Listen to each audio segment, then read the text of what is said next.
Hey everyone, welcome to the Movie Throne. I'm your host, the one and only King freaking Kansas, here to bring you a special, very unique TV, series reviewed your way on my fine birthday. The King has turned 49. Don't look like a day past 12. Just kidding. 24. Just kidding again. I look 49. The wisdom has brought me gray hair is in my beard, and hopefully some smart brain cells. Anyways, I don't know how smart you're going to consider it. You guys seen the thumbnail now. You guys are probably wondering, what the hell, King? Yes, guys, believe it or not, way back in the 1990s, early or mid 1990s, I don't even know when it debuted here in the States, the King came across a little show called Sailor Moon. It was the Japanese biggest hit cartoon series that I decided, you know what? Let's bring it overseas, right up to us in North America. And we got Sailor Moon. But we got a Sailor Moon that was tainted, edited, 3 or 4 episodes put together, name changes from Sailor Moon's name being called Serena, which used to be Usagi, which you kind of learned here, which was pretty cool to see in this particular series. So that was back in the 1990s. Apparently, years 2014 to 2021. Apparently, this series, Sailor Moon Crystal, came out 3 seasons, about 13 episodes a season, and 2 movies that I know of that make the 41 episodes, or so-called episodes, of this series. It's 3 seasons long, like I said, about 22, 24-minute episodes. It's a retelling, retooling of the Sailor Moon story. And I'm telling you right now, not only did they retell this thing, the animation is even better than what it was when we first got it. It's top notch. New intros when they put their suits on, characters, the colors, everything. It's Japanese style. It's like they took the Japanese series and brought it to us and they just dubbed it in English, which is great. They kept the story the same. They didn't butcher it, which I was happy. So I go, after 20-something years, came across it on Netflix. I go, let me see what the hell. So I dove back into it. And guys, I can honestly say it's a guilty pleasure of the King's. I don't care what you guys say. You can make fun of the King all you want. Watch everything under the sun except musicals. I can't stand those things. And if you guys watched my review yesterday on Snow White, anyways, yes, it's a guilty pleasure of mine, Sailor Moon. I actually jumped into this thing hoping that it'll be just as good, just as good as what I watched years ago. And I can honestly tell you guys, it's even better. The retelling, the way things make total sense now of how the characters first meet, why they're there, the purpose, their connections, everything. There's no like missing gaps that all of a sudden they're in an arcade room and then all of a sudden this guy shows up and then this guy shows up. None of that. It's thoroughly explained from episode 1, when we first meet her, to now. You find out, guys, spoiler, if you guys don't watch it, too bad, it's on you guys, because it's apparently leaving Netflix June 30th, so I had to watch the remainder of this after I do this video. Hopefully I'll bring you season 2 and 3, because things pick up. I'm in the middle of season 2 right now, but I want to keep these separate. First season is a retelling of us getting introduced to every single character in the Sailor Moon universe, the Sailor Scouts, and Usagi, and Tuxedo Mask himself. But it's cool to actually get their legit names, like Tuxedo Max, I can't even speak, that's how excited I am. Mormu Shiba, then you got Minako, Makoto, Rei, Amy, and Usagi, which is pretty cool. But yeah, you find out that they've been through a lot. You saw some of their backstories. You had the Queen Serenity give an explanation of why they don't remember who they are, and about Queen Beral showing up, and then of course the backstory of why she's around and why she's working for who she's working, or who she's working for. You actually find out she's working for Queen Metalia or something like that, and apparently she betrayed the Crystal Kingdom, or whatever the hell it was back in there, Silver Millennium, how her mother died and sending her to Earth, and then how they get reincarnated, especially in the last episode.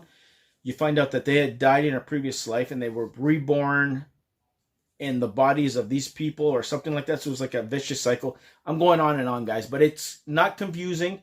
I'm making it sound confusing, but it is like well done. Like there's a backstory that makes sense and you're not scratching your head. It's just not like these Japanese, manga looking characters and in dresses and they, call out words and stuff. Yeah, some of the lingo's thing, and I know that a lot of this is geared towards little girls, but I still enjoyed it. The drawing, the animation, whatever captured me years ago, done it again, if not on another level. It's phenomenal. Like I said, I can't wait to see the movies and stuff and and the new characters like Pluto and stuff. I had no clue. King didn't even know what the hell. I was lucky to get to know the 5 main characters and Luna and all that stuff and Tuxedo Mask. But it's cool how this backstory is and it explains itself and the connection. And even Darien, who's Marmu, how they got together, and he was the Prince of the Earth, and he had the 4 villains that were working with Queen Beral, Malachite, and all those guys. There were knights of his that got brainwashed to do her bidding, which was pretty cool to find that out. And it's like, oh, okay. And then they kind of sacrificed themselves down the road to save whatever. And then even the conclusion of the series, guys, the last episode, when you find out the truth, she gets reincarnated, she ends up sacrificing herself because Tuxedo Mask became bad and under control, and the only way to save him to get back the silver crystal or whatever the hell they needed to save the world and bring back their planet, home planet, whatever. Silver Millennium, I think it's called, or Millennia or something like that. My thing with memory, guys, is bad, but yeah, just how that is, the backstories and very unique, very well told. If you guys haven't seen it, and I'm not joking, if you remember what we saw in the 1990s, erase that. You got to watch this, Sailor Moon Crystal, for yourselves. Season 1, at least I watched. I can't wait to watch the other 2 seasons and then the movies and then bring them your way. Eventually, whenever I watch 13 episodes here and there, I'll post it because, I'm strictly focusing on movie reviews a little bit more. It's the movie throne, after all, but definitely liked it, definitely enjoyed it. The action, the drama, the sincerity, more the drama, if anything, like the seriousness, like you feel it. Even though it's animated, you feel for them. You feel sad, you feel happy, you feel miserable, you feel depressed, you feel their emotions, and the backstory is phenomenal. Once you understand what the hell's going on, it hits you a little bit differently and a little bit better. In this particular case, King likes it. That's why I was a little worried. I go, am I trying to, hope for the best here and pray that I like something that I liked 10 years ago when I was a little younger, half my age pretty much. Now as I'm a older, wiser king, and I could honestly say, yeah, you know what, hype is still good.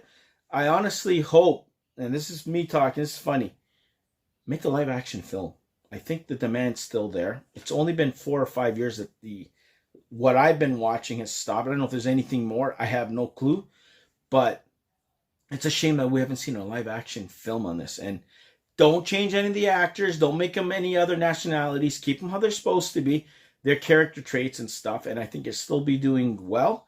I think everybody's going to go see it. And it's going to make good money. Especially it's popular. Everybody knows who the hell Sailor Moon is. I don't care if you have to admit it or not. It was a gateway for a lot of us simpletons here to get into manga and the Japanese animation. I got the Ninja Scroll and all that other gruesome Ghost in the Shell and all that stuff because of this series. Because I was intrigued by the art. And then, of course, because, the king draws and stuff. But you guys probably didn't know that. And, yeah, just the characters, the animation, everything. I'm telling you, this is top notch. They raised it up a level, in my personal opinion. And, yeah, go see it for yourselves before it leaves Netflix. It'll be worth your time or a watch, especially if you watch the old series. You're going to definitely like this one. I highly recommend you check out Sailor Moon Crystal Season 1, and probably the entire series when I'm all said and done. But tune in next time somewhere, some way down the road. I'll probably do a Season 2 and a 3 and whatever once I get my chance to get to it. Because obviously I have to watch all this before it leaves Netflix. Because I ain't spending an arm and a leg to get these Blu-rays and DVDs to continue the rest and whatever. But at least I know Season 1, thumbs up from the king. Season 2, for the most part, I'll give you a little inside information. I've watched halfway, and I'm enjoying it. I've got to the point that there's new characters being introduced, and there's a new villain and all that stuff. So the story arc's complete, whatever. King's rambling enough. Go enjoy yourselves. The King's going to go enjoy the rest of his birthday. So watch it. I'll see you guys soon. Check out new reviews and all that other fun stuff. So until next time, be the hell good. Stay off the King's throne. And I'll see you where? Right here on YouTube land.